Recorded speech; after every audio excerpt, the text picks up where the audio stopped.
সাহারি খাওয়ার মাসআলা।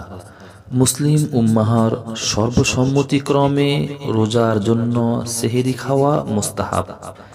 রাসূলুল্লাহ সাল্লাল্লাহু আলাইহি সাল্লাম ইরশাদ করেছেন, তোমরা সাহারি খাও, কেননা সাহারিতে বরকত রয়েছে। সহিহ মুসলিম প্রথম খণ্ড হাদিস নং 350। অন্য হাদিসে বলা হয়েছে, সাহারি খাওয়া বরকতপূর্ণ কাজ, সুতরাং তোমরা তা পরিত্যাগ করো না।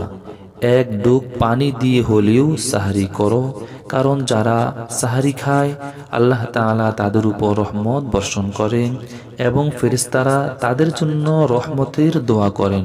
মুসনাদে আহমদ তৃতীয় খণ্ড হাদিস নং 12।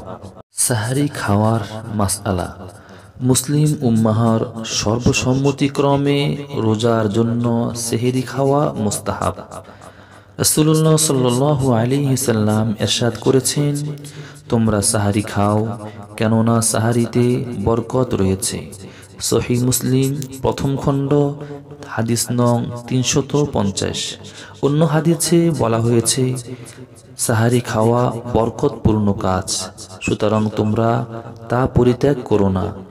এক ডুব পানি দিয়ে হলেও সাহারি করো, কারণ যারা সাহারি খায় আল্লাহ তাআলা তাদের উপর রহমত বর্ষণ করেন এবং ফেরেশতারা তাদের জন্য রহমতের দোয়া করেন।